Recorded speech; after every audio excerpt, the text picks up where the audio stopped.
I really want to thank everybody for coming.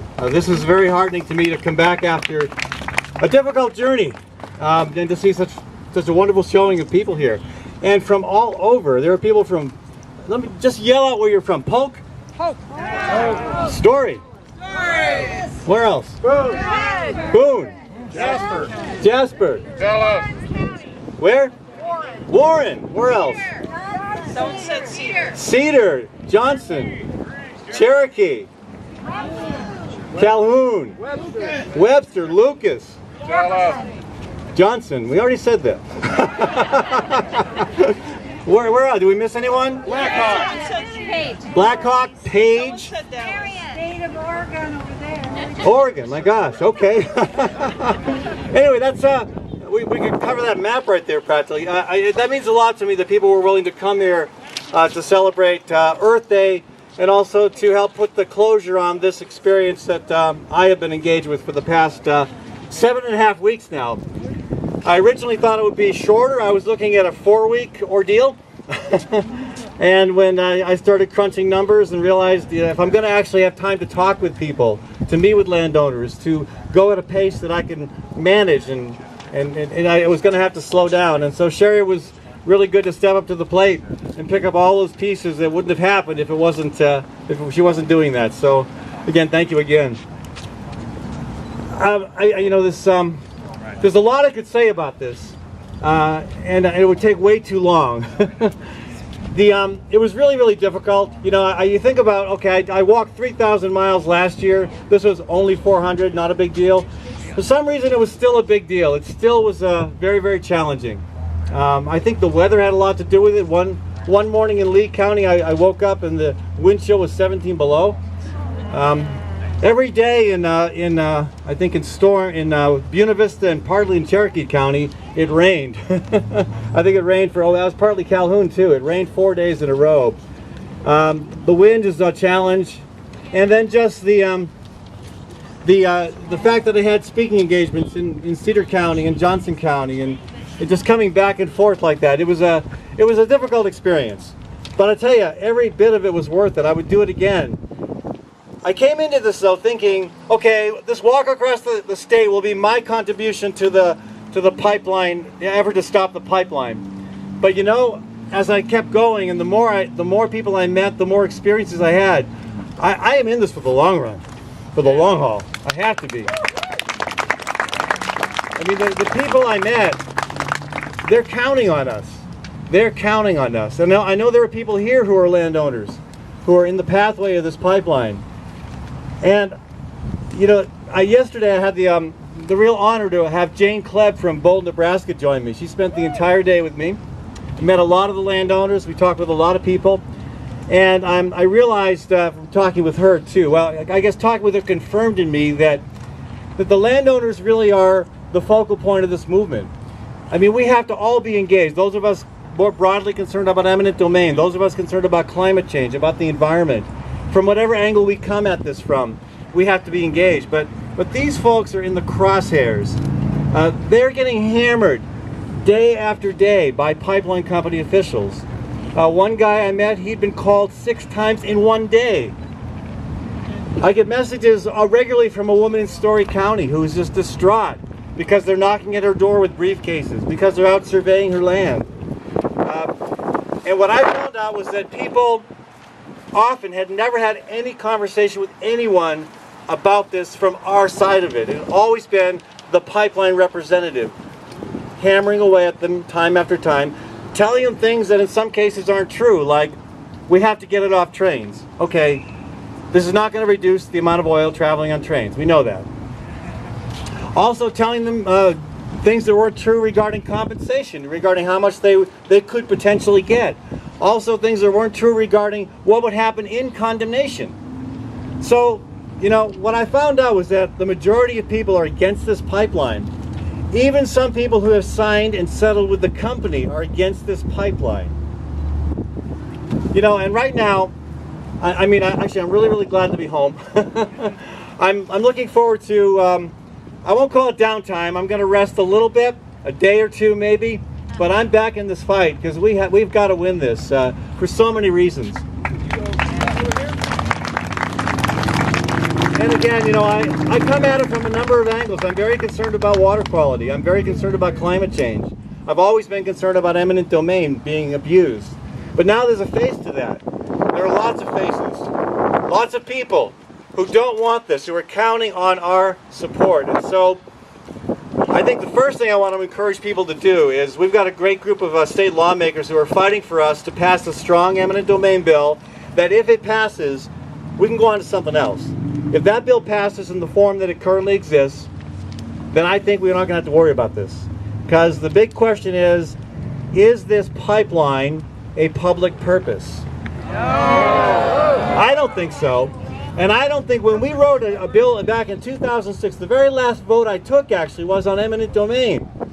And it was a bill that made sure that government could not take private property and give it to another private developer. I don't see how this is anything but that. But apparently there is some disagreement among state officials, so hopefully what this bill will do will clarify that, and then we can put this behind us. But there's no assurance that's going to happen. And so our friends at the State House, Republican and Democrat, need to have our support.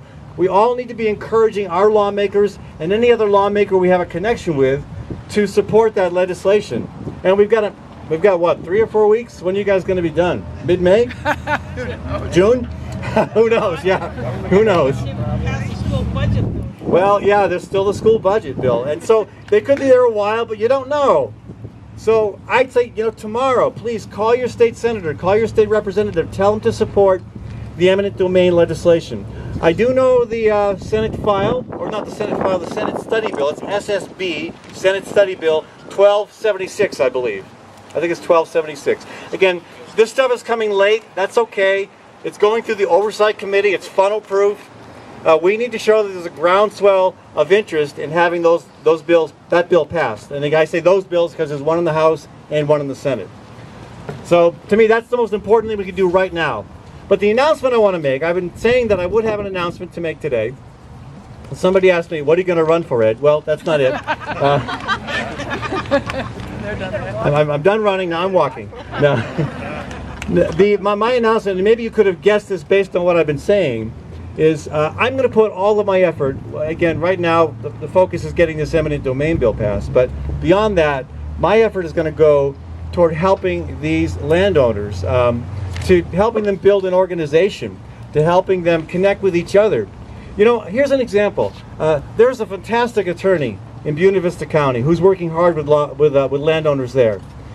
And he asked me, he says, well, if you find anybody in Sioux or Lyon County that's against this, let me know. I don't know of anyone. And I didn't know of anyone either.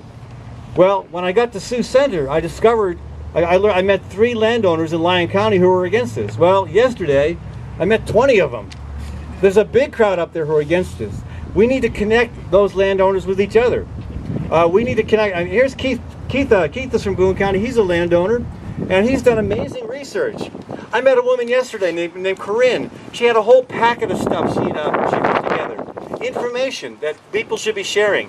I want to help facilitate that, again, with the idea that keeping the landowners in the center of this organizational effort. They got to be the ones who need to move this forward, and I think they want to do that. They need the tools. Again, they're not lifelong organizers. They're folks who farm mostly, or do other jobs. This has been thrown at them. They didn't step forward and say, "Hey, I want to be a part of this movement."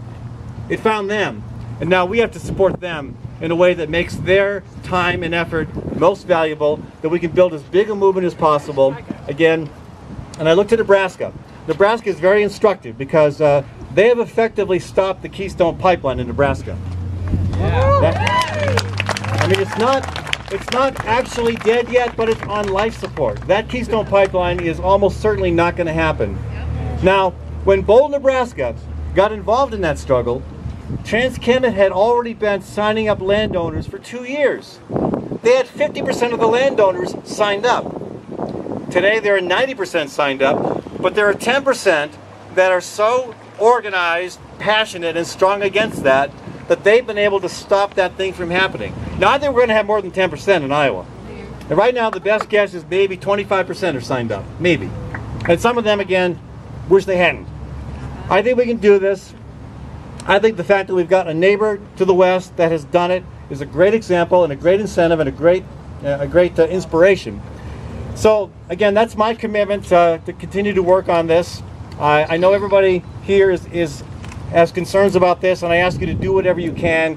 And again, immediately, if you can do, if there's nothing else you can have time to do, contact your legislators about that eminent domain legislation. That is key right now. But again, if you we have, by the way, we're still trying to sell some t-shirts from last year's walk. If you want to drop 20 bucks for a beautiful t-shirt, Sherry would be happy, and so would I. But we also have some information that you can take. I have a copy of the landowner letter that I've been distributing as I go farm to farm. I roll them up. If they're not home, I'll leave them in the door latch, or I'll roll them up and put them under on the flag by the mailbox. There's some of those letters there if you want to take a copy of that. And is there anybody here who does not get my blog? Wow. Yeah, we all Okay, good. Well, please encourage other people to, I'm not going to do every day, okay?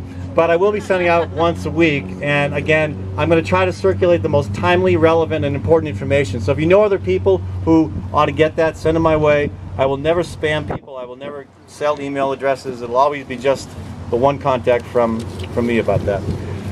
Again, thank you so... Excuse me. Thank you so much for coming. And again, I want to thank all the people, not just the landowners who've stepped forward, but the organizations like the Bakken Resistance Coalition, the No Bakken folks down in Fairfield. That's right, we have some Jefferson people here too. And again, I want to thank the attorneys who have been putting in time and effort on this, and the legislators. There's a whole lot of people who are with this effort, and like Dan Kelly said, I think we have a really good chance of defeating this. And if we do, it's going to mean so much more impetus for furthering our investments in renewable energy. Thank you.